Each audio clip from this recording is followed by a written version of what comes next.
My name is Ricky Lagambe Jr. and you're watching PhilippineNews.com.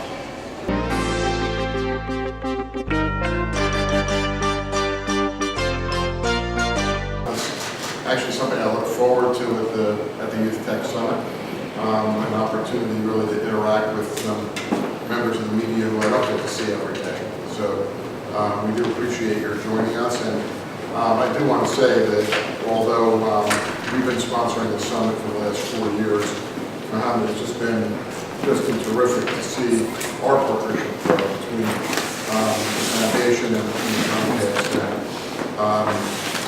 We share a passion for improving educational outcomes and quality of education, and I think we share the knowledge that in the current time, in the 21st century, that the technology is just an essential element of what we need to deploy in order to take full advantage of the opportunities that are out there for our young people. So it's just a unique pleasure for me to really be here with you and to see the relationship between Comcast and the Silicon Valley Educational Foundation to grow. And I think we're already doing great things together, but I think we have an opportunity to really make a difference working together.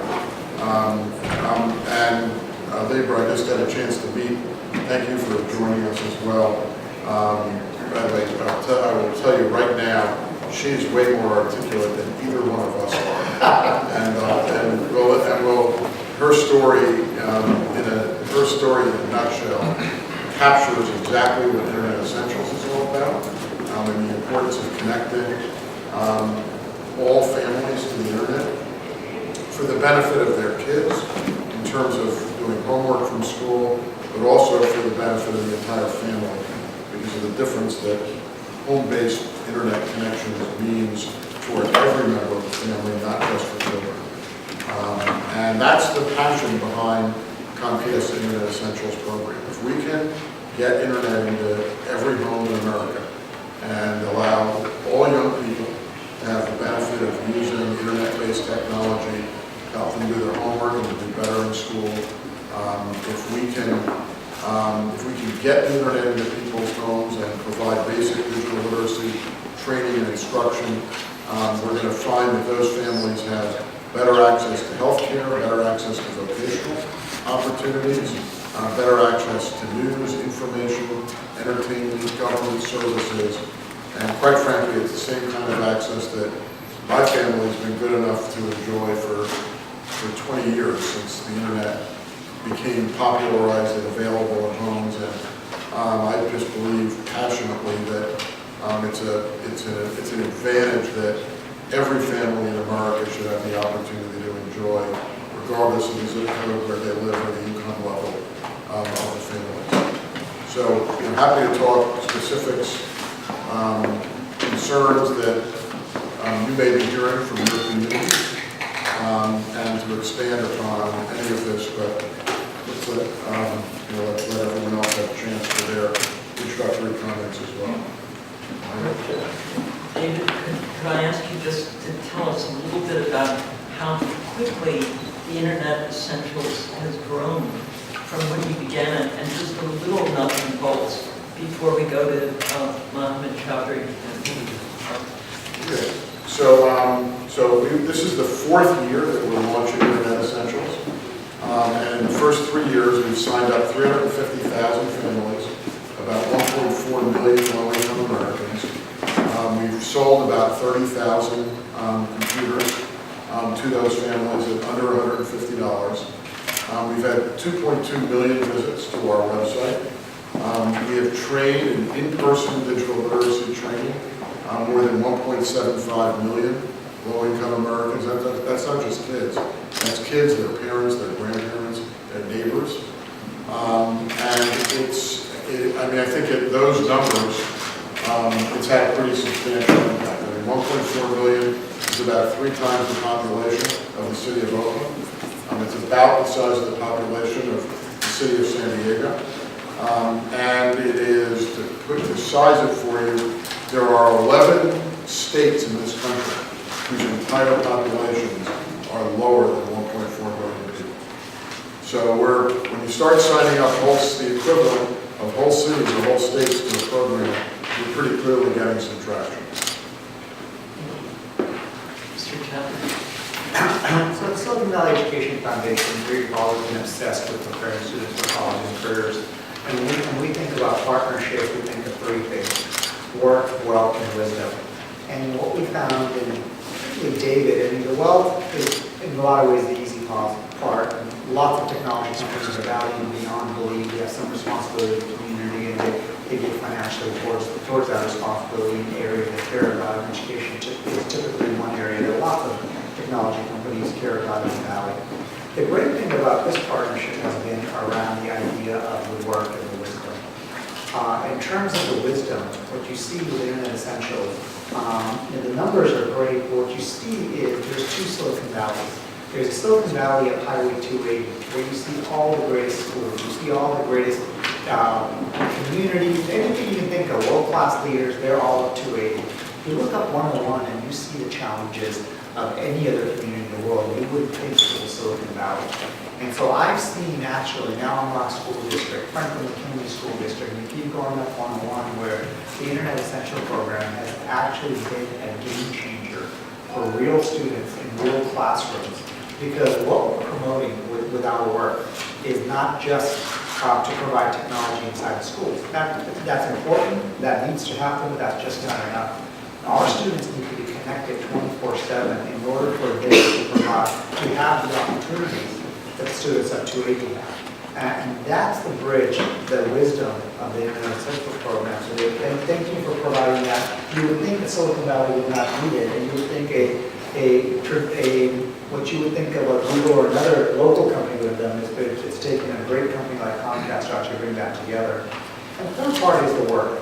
I mean, I used to think I worked hard, but David works 24/7. He's been on the road this whole entire weekend, going up and down the coast and around the country to make sure that the great priorities of making sure we have more connected students in the Valley and the state and the country. So thank you for your leadership in that. And from a Silicon Valley Education Foundation perspective, we hope that this partnership you see today will be a great way of connecting students, and once they connect, what do they see online? And what you'll see in this room next door is the iHealth pitch game, where there's 12 companies chosen out of 41 companies that are providing some sort of an online tool to connect students to help increase their student achievement. And that is the partnership we'll see, where once these students connect, they will see what they can do with those once they're connected. They'll see companies like BrainRush, like Zio, like CodeMonkey, where students are learning the tools and the essential skills, the critical thinking skills that are needed for 21st century skills and to be employable by not only everyone in this room, but by great companies like Comcast. So I think what you will see here today is where the Valley and the country need to go, and hopefully we're leading the path towards that. Thank you. Now our third speaker, more articulate than our first two, as we're told. Please let me introduce you, and it's Mrs. Gonzalez. Hi, my name is Esguerra Gonzalez. I recently arrived from Mexico. I have 3 kids. They are in 7th, 6th, and 3rd grade. A year ago, when we just arrived, obviously I was starting in this area. I was trying to look for a job. Well, the kids, obviously, they entered the school right away. And they had needs at the school. The boy was in middle school and he needed to have this, he needed to do those assignments and all that, and we didn't have the internet access. So I went to look out there. They were very pricey packages in different companies. But I went to this workshop for parents, and they mentioned this Internet Essentials by Comcast. And I looked for it, and I found that they had this very affordable package, and I made it by a month. So I called the number, I got the package, the internet. They offered me a computer for under $150, and I got the had the internet access, the very affordable price. And I ended up using the same service to find a job too. So You found a job through the internet, yeah. Because I was looking on, different sites. And what job did you find? I'm sorry. What job did you find? Oh, I'm an associate director at PK program. It's a parent institute for college education. So I said that they were in the room that, all of you I'm sure feel the same way I do, which is there are a lot of things to like about this story. But my favorite part of the story is that having the internet at home is not only helping her kids, and I'll ask them, how would they possibly be able to do their homework and to do what they expect them to do at school without the internet at home? It's just unthinkable. But they're not. But the internet is not only helping her kids, but it helped her to go online and to look for a job and apply for a job and get a job. And that's because the internet. And if you all think about what you use the internet for at home, different members of your family are using the internet for different things, because the internet has the potential to have a transformative impact within the entire home. So it sure can help kids with their homework, can help kids access websites like the Khan Academy website to do better in school and to supplement the education they're getting in school. But it can help parents get access to healthcare, can help parents access the job market.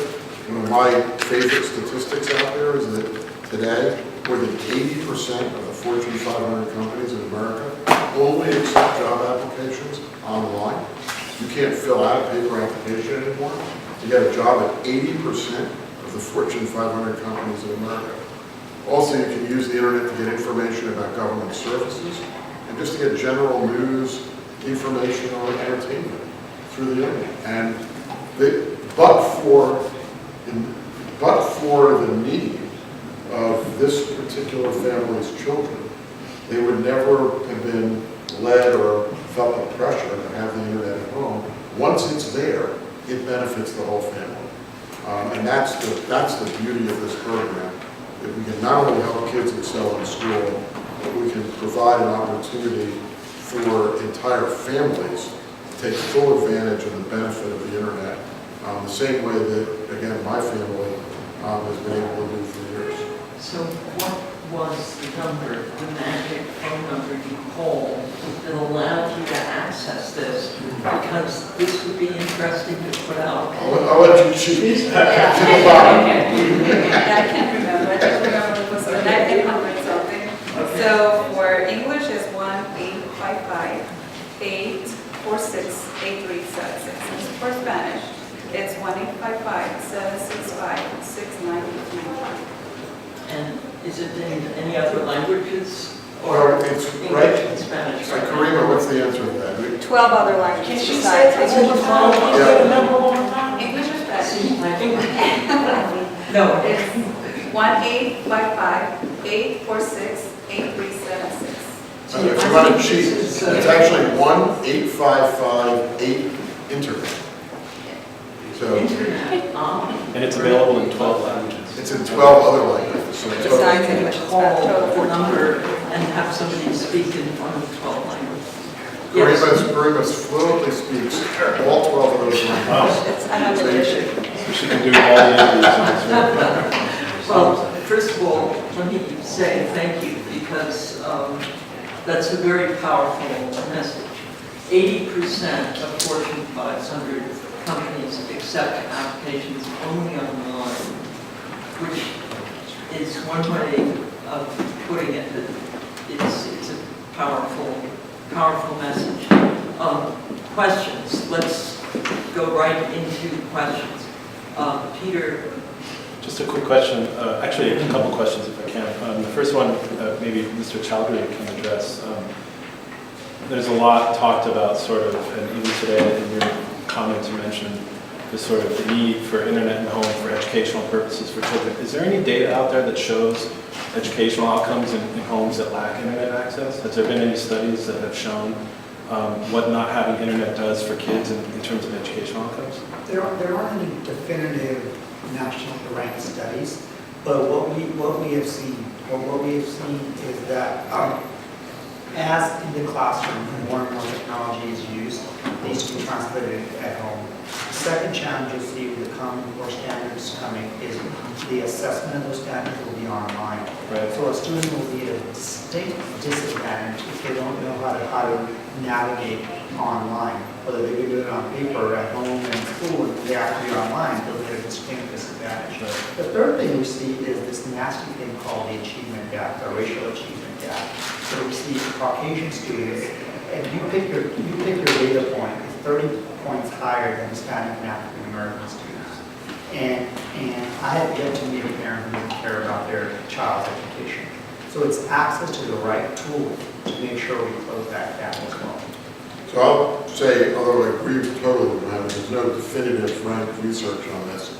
Some of our research into Internet Essentials customers strongly supports the proposition that Internet access is improving educational outcomes. So we ask an open-ended question in our surveys of what's the main purpose that you use the Internet for at home? And unaided, so there's no like multiple choice. And the winner by several miles in that survey is for my kids to do homework. 97% of Internet Essentials recipients give that as the #1 reason that they're using the Internet at home. Now with this population, it's not that surprising when we tie eligibility to households with kids who are eligible to participate in the National School Lunch Program. And 97% is a pretty startling number, no matter what the population is that we're targeting. By the way, I would note it's not to do Facebook or Twitter, because every once in a while I get a criticism where you're worried that kids are just going to play video games and social media on the internet. I mean, and by the way, that's in the survey, but it's in like the 20s. It's not 97%. And then of that 97%, 94% of them say that their kids are doing better in school